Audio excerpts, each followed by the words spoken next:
Doctor Zakir Naik সাহেব তো কোনোদিন প্রতিবাদী ভাষায় কথা বলেন নাই। উনি তো সবসময় খুব শান্ত ভাষায়, যুক্তির ভাষায়, প্রমাণ দিয়েই কথা বলেন।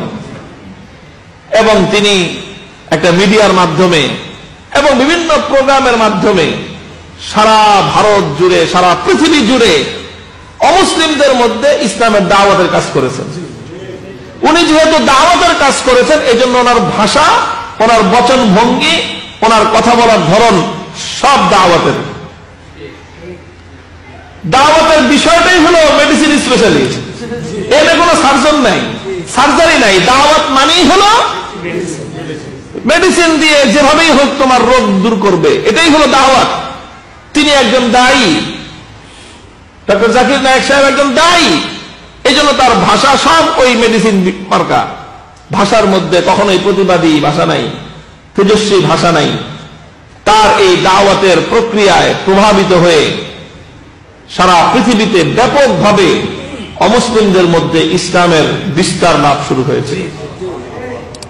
ভারত জুড়ে হাজার হাজার অমুসলিম ঝাঁকে ঝাঁকে, দলে দলে ইসলামের কালেমা পড়ে পতাকা তলে সামিল হতে আরম্ভ করলো।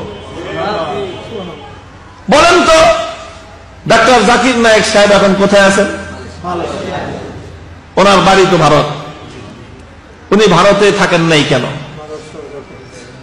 ওনাকে থাকতে দেওয়া হয় নাই। ওনার মিডিয়া বন্ধ করে দেওয়া হয়েছে কেন? ওনার মিডিয়া নাকি জঙ্গিবাদী। ওনাকে সাব্যস্ত করা হলো জঙ্গিবাদী, ওনার মিডিয়াকে সাব্যস্ত করা হলো জঙ্গিবাদী করে ওনার পিস টিভিকে বন্ধ করে দেওয়া হলো, ওনার মিডিয়া বন্ধ করে দেওয়া হলো। ওনাকে জঙ্গিবাদী সাব্যস্ত করে ওনার নাগরিকত্ব এবং ওনাকে রাষ্ট্রীয় আইনে মারাত্মক অপরাধী সাব্যস্ত করা হলো, যার কারণে তাকে রাজনৈতিক আশ্রয় নিয়ে প্রবাসে জীবনযাপন করতে হচ্ছে। আমাদের সাথে আর কতটুকু কঠোরতা, আমার চেয়ে তো হাজার গুণ বেশি কঠোরতা ডক্টর জাকির নায়েক সাহেবের সাথে করা হয়েছে। অনেকে আমার ব্যাপারে মনে করে যে হুজুর যদি আরেকটু নরম হয়ে কথা বলতো তো হুজুরের কোনো সমস্যা হতো না। আমি তাদেরকে প্রশ্ন করি, আমার চেয়ে তো 10,000 গুণ নরম ছিলেন জাকির নায়েক, আর আমার চেয়ে বিপদ তার উপরে 1000 গুণ বেশি আসছে। তাহলে শুধু নম্রতার কারণেই যদি বিপদ থেকে বাঁচা যেত, তাহলে জাকির নায়েক সাহেব আজকে এই বিপদ সম্মুখীন হতেন না। কেন তিনি বিপদের সম্মুখীন হয়েছেন? আসল ফ্যাক্টটা হলো নরম গরম আসল ফ্যাক্ট নয়। আসল ফ্যাক্ট হলো ইসলাম,